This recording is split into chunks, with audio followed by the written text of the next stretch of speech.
Hey YouTubers and disc golfers, it's your boy Disc Golf Ninja back with another disc golf vlog. I'm vlogging, it's kind of a documentary type thing I'm doing. I'm vlogging my miraculous comeback into disc golf from getting injured and quitting and just like hating disc golf back to loving it again. Getting more and more passionate about it now. I've played it twice since I've got injured. I played last Wednesday and I played tonight. Nothing huge, just like 15 or 20 holes. Um, I spent the first like 2 hours just putting. Um, I just was practicing everything inside 60 feet, all the way around the basket. It was windy. Um, but one of the things I love about disc golf, and the reason I keep going back, is for one, I do have, more or less love for the game. It's my passion. It has been for a long time. But it's off and on. I have many other passions and interests and hobbies and stuff I'm interested in. I'm interested in other sports and I have a lot of other hobbies. It's not just disc golf. Um,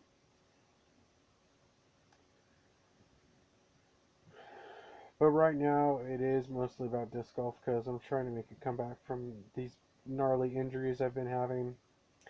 And anyways, what's cool is I was out there practicing my putts. Sure enough, I run into an old disc golf buddy of mine, really good player, extraordinary athlete, all-around athlete. Um, we used to work together back in the day, and I always considered him a friend. I don't know, I don't think he likes me very much, but anyways, I went up and I started talking to him and stuff, and um, I really wanted to play around with him because any wise disc golfer will tell you, not just disc golf, any sport. If you want to get better in any sport, okay, it's a fact. And I know it's a fact because this is how I get better. Um, first of all, you have to put in the work. You have to make the sacrifices. You got to eat, sleep, breathe it. You got to do all that stuff. You got to train. You got to do cardio. You got to do dynamic stretching before disc golf and static stretching after. You have to eat right. You have to try to do abs every day. I'm into this thing called the something dragon, reverse dragon or something. It's awesome. Just my abs are just getting yoked. I'm not going to show you yet. Not till they're perfect. But anyways,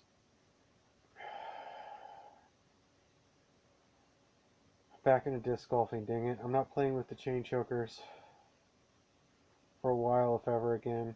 Not till I'm ready. Because they're really good players. So I'm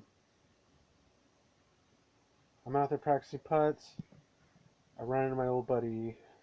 Uh, I don't really want to say his name, but an old friend of mine. Not a friend per se, but you know, an old buddy of mine, an old coworker, an old pal. So I'm out there with him and his cousin, and I'm just putting, and then we're just talking on the first tee and stuff, and they're getting ready to throw, and they're like, "Hey, dude, what are you gonna do?" And I was like, "I don't know. I'm just taking it easy, trying to rehab my knee a little bit, Maybe do some brisk walking or light jogging or something." I just got something in my eye.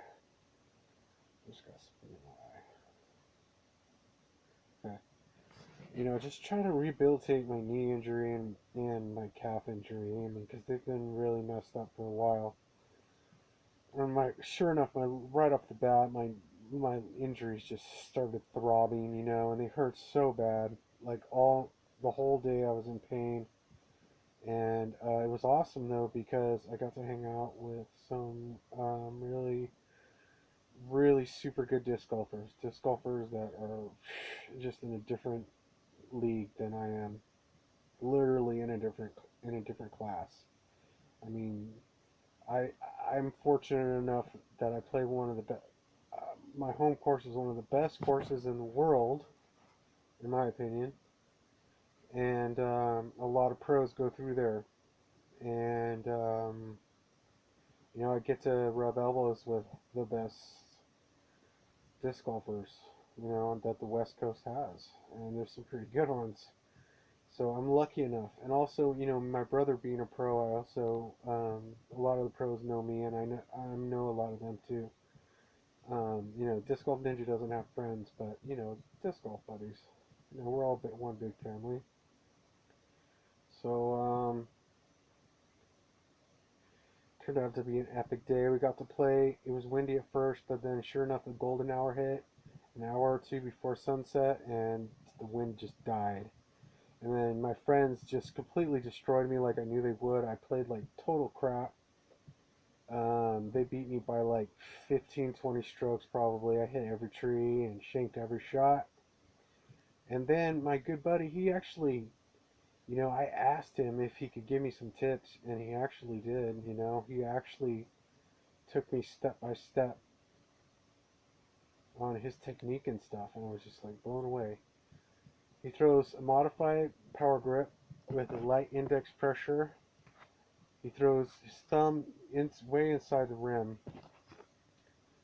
Um, he told me to keep my wrist straight, and he pivots on his toes. And I don't like to do that, because sometimes when I do that, I don't do it right, and I end up hurting myself, and I don't want to hurt myself. And he says, well, that's why you're losing all your snap, because um, you pivot on your heel. And I said, well, I pivot on my heel because I don't want to hurt myself again. He's like, well, if you pivot on your toes right, you won't hurt yourself. I was like, well. And then he told me the secret of the hyzer laser, 400 plus feet hyzer. Because I couldn't throw a hyzer. Everything was going Annie today, and I couldn't throw a hyzer to save my life. He helped me out with that. He showed me what was wrong with my release. There was something seriously wrong with my release. And I fixed it. He just was like, that last second. And then with what he taught me correlated with what my brother's lady told me last week, and she said, just watch your release. And that's such great advice.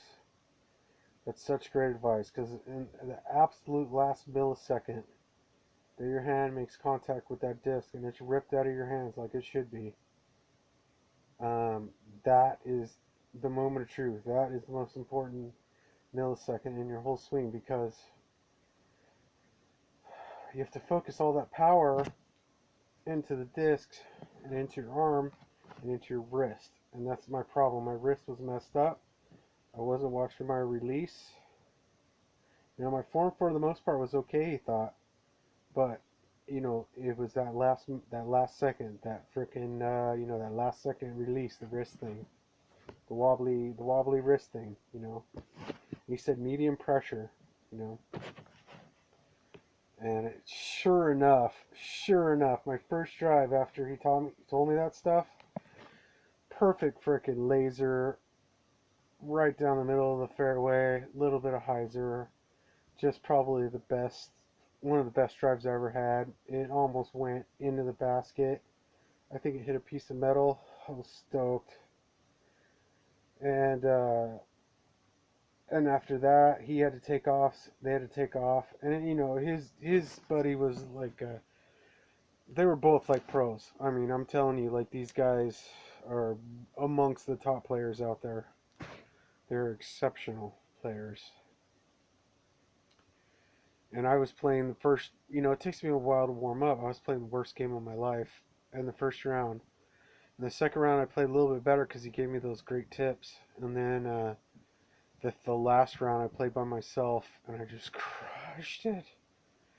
That's when I play the best, when I play by myself, when it's just me in the park, me in the course, me in the game, me in nature, and that's it. I don't have to deal with like feelings and friends and distractions and stuff like that. I don't have to deal with any of that stuff. And you know, that's how I like it. That's how I like to play, and that's why I don't play really any tournaments. That's why I don't really take the game too seriously. That's why you know I'm not playing with the chain chokers, and you know, I want to play with as many players as possible, and I want to play as many courses as possible, and I want to play with as many pros as possible, and you know, I want to learn from all of them. That's how I think I improve as a disc golfer, by, you know, doing the work, paying the dues, you know, doing the cardio, doing the stretching, eating right, all that crap, and then also trying to find a way to practice something about disc golf every day, whether it's your putting or something like that. You know, mentally thinking about it is good. That helps your game a lot. That helps you figure stuff out a little bit mentally. You know, like when I can't throw, when I'm injured or something, I think about the game a lot, and that helps. But there's no um, there's no substitute for just getting out there and playing the game every day. I mean, if you get out there and play the game every day, like my buddy said, it's like you're gonna get better. You're gonna run into exceptional players, and they're gonna get to know you, and you guys are gonna develop. You guys are gonna become buddies eventually, and you know, and then you're gonna learn stuff from them because they're better than you. You know, and out there, there's so many good players that at any time, if you see any disc golfer out there, there's a good chance that they're as good or better than me. You know, there are so many good disc golfers, and tonight was the weekly, and I didn't really catch much of it, but you know, like the top pros in the area were out there tonight. I usually watch them, but today I was just focused on my own game. And sure enough, my last round by myself, before it got dark, I was playing like 2 or 3 discs. I was just ripping the crap out of them. My accuracy is like a million times better now because I was missing what was missing with my game.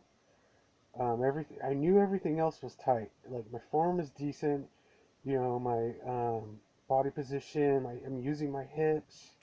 You know, my reach back and my pull through are fine. It's just that's what he noticed I was doing wrong, and why I wasn't getting the distance and the snap that I should be. And I should have known it was right in front of me. It's my release. It's like what she said. It's like you gotta, that last freaking millisecond before it rips out of your hand. You gotta try to watch it. And I know it's hard, but you gotta like kind of keep an eye on it and make sure that right before it leaves your hand that it's at the right angle, that your wrist is straight.